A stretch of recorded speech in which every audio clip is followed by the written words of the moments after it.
یہ جو آپ نے جذبات کا ذکر کیا، یہ نہیں سمجھ آتی کہ یہ جذبات کس چیز سے بنے ہیں، اور ایسی ایسی بات پہ مچل اٹھتے ہیں جذبات ان کے کہ یہ الٹے سیدھے مقدمے قائم کر دیتے ہیں. ابھی کل پرسوں کی بات ہے کہ اخبار میں ایک بڑا واقعہ ہوا، خبر آئی ہے کہ سوات کے علاقے میں ایک شخص نے سلوار پہنی ہوئی تھی اور اس کے ٹخنے ڈھکے ہوئے تھے. ایک شخص کے جذبات مشتعل ہو گئے. اس نے کہا کہ شلوار تو نے پہنی ہوئی ہے، ٹخنے کیوں ڈھکے ہوئے ہیں، اس کو اونچا کرو. اور اس آدمی نے انکار کیا. نتیجہ آپ جانتے ہوں گے، اس کو شوٹ کر دیا گیا.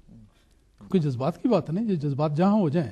لیکن عجیب بات ہے جو ان لوگوں کو سوچنی چاہیے، اور ہمارے پاکستان کے رہنے والوں کو بھی یہ اس بات کا جائزہ لینا چاہیے کہ جب اسی ملک میں لوگوں کے خامدوں کو مارا جاتا ہے، بیویوں کو مارا جاتا ہے، بچوں کو اغوا کیا جاتا ہے، گینگ ریپ کے واقعات ہوتے ہیں، انتہائی شدید قسم کے مظالم ہوتے ہیں کہ جن کو پڑھنا مشکل ہو جاتا ہے. ان مظالم کے ہوتے ہوئے ان کے جذبات کو کچھ حرکت نہیں ہوتی. کوئی ملا اس کی فکر نہیں کرتا، کوئی اس کے لیے واضح نصیحت نہیں، کوئی اصلاحی کارروائی نہیں. صرف اگر ان کے جذبات مشتعل ہوتے ہیں تو جماعت احمدیہ کی ان خدمات پر کہ دیکھو اس احمدی نے ترجمہ قرآن مجید کر دیا، اس احمدی نے نماز پڑھ دی، اس احمدی نے اپنے سینے کے اوپر کلمہ لا الہ الا اللہ محمد رسول اللہ کا بیج لگایا ہوا ہے، مسجدیں بنا دی ہیں، مسجدوں کی پیشانیوں کو کلمہ طیبہ سے سجایا. یہ باتیں ہیں جو ان کے جذبات کو مجروح کرتی ہیں. عجیب حیرت ہے، سمجھ نہیں آتی کیا پیمانے ہیں. اضافہ کرتا چلو، ابھی تو بہت سارے کیسز ایسے ہیں نماز جمعہ کی ادائیگی کے اوپر بھی مقدمات ہوئے ہیں کہ کسی نے نماز جمعہ ادا کی ہے، نماز جمعہ ادا کی ہے اور اس کے اوپر مقدمات کیے ہیں. باقی تو چلیں اسلامی شعار کے استعمال جو یہ اپنی طرف سے بنا لیتے ہیں وہ تو ایک اپنی جگہ کے اوپر ہے. اپنی عبادات کو بجا لانے کے اوپر بھی ان کو یہ پرابلمس ہیں. اپنے گھر میں اگر آپ نے نماز ادا کر لی ہے تو یہ بھی پرابلمس ہیں. بہرحال اس قسم کے کیسز کی تعداد تو یہاں تو یہ کہ ہم اپنے ویورز سے ہر پروگرام میں ان کو ہم کہتے ہیں کہ آپ کچھ غور کریں، کچھ سوچیں. یہ غور و فکر کا مقام ہے کہ آپ کو کس طرف لگایا جا رہا ہے. اور ایک اور چیز بھی آپ دیکھیں گے، پریس میں جائیں، میڈیا، آپ اگر آپ کو ایکسیس ہو تو آپ دیکھیں گے کہ اس طرح کفر کے فتووں کے نتیجے میں قتل و غارت کرنے والے بیچارے بالکل ہی ایک ایسے بیک گراؤنڈ سے تعلق رکھتے ہیں جو کہ بالکل ہی جو عقل اور سمجھ سے آری ہوتے ہیں. تو گویا اس اشتعال میں آنا اور اس پروپیگنڈے کے نتیجے میں مشتعل ہو جانا اور لوگوں کو قتل و غارت کرتے پھرنا، یہ دراصل ایک جہالت کا ثبوت ہوتا ہے. اس سے بچیں، ایسے لوگوں سے بچیں جو آپ کو اس چیز پہ اکساتے ہیں. اور رہ گئی بات کفر کے فتوے کی، تو وہ بڑا مفصل جواب بھی آپ کو مل گیا. دوسرا یہ ہے کہ کفر کے فتوے پہ یہ بھی غور کریں کہ کفر کے فتوے کا استعمال کیا ہے، اس کو آپ کس چیز کے لیے استعمال کر رہے ہیں. کوئی آپ ایمانیات کا مسئلہ اگر حل کر رہے ہیں تو اس کے لیے آپ بیٹھیں اور گفتگو کریں، بجائے سے کہ اس کو پروپیگنڈا کریں اور اس پہ لوگوں کہیں کہ جاؤ اور جا کے قتل کرو. ہم یہ پرسیکیوشن کا پروگرام، چوتھا پانچواں پروگرام ماشاءاللہ ہم آج اس وقت پیش کر رہے ہیں. آپ نے کبھی ہمارے پینل پہ دیکھا کہ تشریف لانے والے علماء یا کوئی اور مہمان اس حد تک مشتعل ہو گئے ہوں کہ منہ سے جھاگ نکل آئی ہو یا مغضوب الغضب ہو گئے ہوں؟ آرام سے اپنا موقف بیان کیا جاتا ہے کہ ہم یہ مانتے ہیں، ہم پہ یہ الزام ہے. تو آپ نے بھی اگر فتویٰ لگانا ہی ہے کفر کا، کچھ تحقیق کریں، کچھ پڑھیں، کچھ معلوم کریں، اور پھر اس کے بعد اگر آپ نے کرنا ہے تو اسی طرح سے انتہائی مہذب طریقے سے بھی آپ اگر جو یہ کام کرنا چاہیں تو کر سکتے ہیں. اس سلسلے میں تھوڑی سی بات اور بھی کرنا چاہتا ہوں کہ جہاں تک ایمان کا تعلق ہے، اس کا تو تعلق انسان کے دل سے ہوتا ہے، اور دل کو اللہ تعالیٰ ہی جانتا ہے، اس لیے اس کا فیصلہ تو اللہ تعالیٰ ہی کرے گا. لیکن اسلام نے یہ حکم دیا ہے کہ جو ایک انسان کا زبانی اقرار ہے، اس کا عملی فعل ہے، اس کو دیکھ کر اس پر فیصلہ کرو. اور اس پہ دیکھیں رسول پاک صلی اللہ علیہ وسلم کے زمانے میں بڑا مشہور واقعہ ہے. ایک صحابی نے ایک دشمن کو نیچے گرا لیا، کافر کو، اور جب وہ تلوار سے اس کا سر کاٹنے لگے تو اس نے کلمہ پڑھ دیا، اور صحابی نے پھر بھی اس کو مار دیا. اور بعد میں جب رسول پاک صلی اللہ علیہ وسلم کی مجلس میں اس کا ذکر ہوا تو آپ نے اس پر سخت ناراضگی کا اظہار کیا کہ کیا تم نے اس کے کلمہ پڑھنے کے باوجود اس کو مار دیا؟ فرمایا کہ تم نے اس کا سینہ چیر کر کیوں نہیں دیکھ لیا؟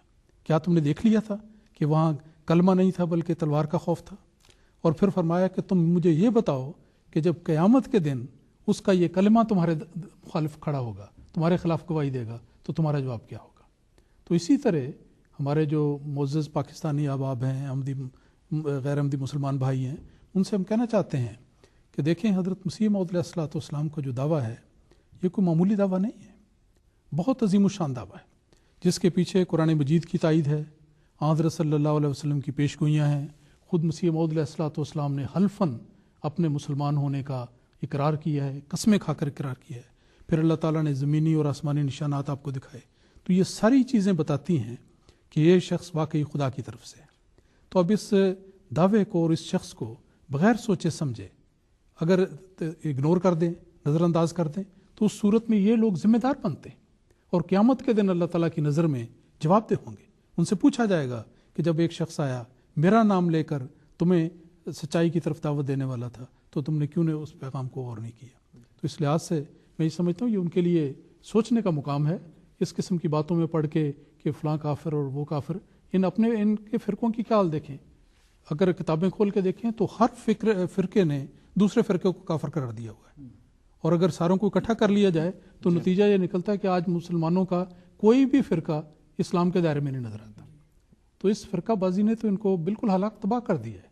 تو غور کا مقام ہے، فکر کا مقام ہے، اس پر غور کرنا چاہیے اور یہی ہماری التجا ہوتی ہے. بالکل. اور اس میں بھی یہی ہے کہ فتاوا کے چکر میں پڑھنے کی بجائے غور کریں، تحقیق کریں، معلومات حاصل کریں. ایک اور ہمارے ویور نے ہمیں جو سوال بھیجا ہے وہ بھی میں پڑھ دیتا ہوں. وہ کہتے ہیں کہ اگر رسول اللہ صلی اللہ علیہ وسلم کے بعد بھی کسی نبی کی گنجائش تھی تو خلفائے راشدین کے زمانے میں نبوت کے دعوے داروں کو کیوں جھٹلا دیا گیا؟ اور اگر یہ درست تھا، یعنی اگر یہ عمل درست تھا، تو مرزا صاحب کی نبوت کی گنجائش کیسے نکلتی ہے؟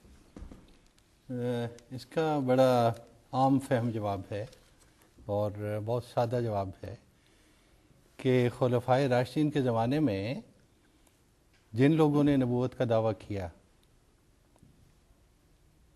کیا فی الواقع انہوں نے نبوت کا دعویٰ کیا تھا؟ اور اس نبوت کے دعوے کو اگر کیا تھا تو پرکھنے کا معیار کیا ہونا چاہیے؟ پرکھنے کا تو ایک ہی معیار ہے، قرآن کریم. اب قرآن کریم تو یہ فرماتا ہے کہ حضور نبی پاک صلی اللہ علیہ وسلم کے بعد من یطع اللہ والرسول فاولئک مع الذین انعم اللہ علیہم، اللہ اور نبی پاک صلی اللہ علیہ وسلم کی اطاعت اور محبت لازمی چیز ہے. جن کا ذکر کیا جا رہا ہے یہاں پہ وہ تو اللہ کے بھی دشمن اور حضور نبی پاک صلی اللہ علیہ وسلم کے بھی دشمن. تو مماثلت کیا ہے اس سوال میں؟ بظاہر کوئی مماثلت، کوئی حکمت، کوئی لاجک نظر نہیں آتی. دیکھنے والی بات یہ ہے کہ جن لوگوں نے دعویٰ کیا، مثلا مسلمہ کذاب کو لے لیجیے، وہ تو بغاوت کر رہا تھا، چیلنج کر رہا تھا، فوج اکٹھی کی ہے، بہت بڑی فوج، اور پھر وہ مدینے پہ حملہ کرنے والا ہے. تو کیا وہ ایسا شخص ہے جس کا ان معنوں میں ذکر کیا جائے کہ وہ نبوت کے دعوے دار ہیں اور پھر ان کو کیوں انکار کیا گیا؟ اور کیا حضرت مرزا صاحب اسی ذیل میں آتے ہیں؟ نعوذ باللہ. ایک عاشق اسلام، عاشق قرآن، عاشق رسول صلی اللہ علیہ وسلم، کیا نسبت ہے ان کی ان کے ساتھ؟ تو بات یہ ہے کہ جن لوگوں نے بھی نبوت کا دعویٰ کیا، خواہ نبی پاک صلی اللہ علیہ وسلم کے مان بعد خلافت راشدہ میں یا آج کے زمانے میں، دیکھنے والی بات یہ ہے کہ قرآن کریم کے معیار پہ وہ پورے اترتے ہیں. قرآن کریم کا ایک اور معیار، وہ معیار یہ ہے کہ اگر وہ سچے ہیں تو لازماً غالب آئیں گے. یہ خدا تعالیٰ نے قرآن کریم کا معیار بیان فرمایا ہوا. اور اگر جھوٹے ہیں تو لو تقول علینا بعض الاقاویل، سورۃ الحاقہ کے مطابق یہ لوگ خدا تعالیٰ کے عذاب کے تلے آئیں گے اور خدا تعالیٰ خود ان کی گرفت کرے گا. اب وہ سارے جن کا ذکر کیا جاتا ہے وہ خدا کی گرفت میں آئے ہوئے. مسلمہ کذاب ہے، حضرت وحشی، ان کے ہاتھوں اس کا قتل ہوا، اور یمامہ کی جنگ مشہور ہے اس موقع پہ. ہمارے زمانے اب دیکھ لیجئے، سید علی محمد باب ہے، بابیوں کا جو بانی ہے، وہ ایران میں دعویٰ کرتا ہے. کس رنگ میں دعویٰ کرتا ہے؟ دیکھیے معیار پھر یاد رکھیے جو میں عرض کر رہا ہوں کہ قرآن کا عاشق، قرآن کا مطیع، نبی پاک صلی اللہ علیہ وسلم کا عاشق ہو، خدا کا سچے دل سے ماننے والا ہو. کرتا کیا ہے؟ قرۃ العین زریں تاج، مشہور بہت ہی اعلیٰ پائے کی فارسی کی شاعرہ تھی، اس کے متبعین میں ہے. اسے کہتا ہے کہ تم نے میرا اعلان کرنا ہے اور قرآن کریم کی شریعت کو منسوخ قرار دینا ہے، اور پہلی دفعہ تم نے آ کے پردہ اتارنا ہے اور وہاں پہ اعلان کرنا ہے پبلک میں. چنانچہ وہ قرآن کریم کو منسوخ کر رہی ہے، اعلان کر رہی ہے. اس کے ساتھ سلوک کیا ہوتا ہے؟ شیراز کے میدان میں سکواڈ ہے جو اس کو گولی مار کے ہلاک کرتا ہے. لو تقول علینا بعض الاقاویل، جس کو لے لیں. اب دیکھیے ریسنٹلی تھوڑی عرصہ ہوا، یہ 1988 یا 89 کا واقعہ ہے. میں نے خود وہ گولیوں کے نشان دیکھے ہیں خانہ کعبہ میں جا کے.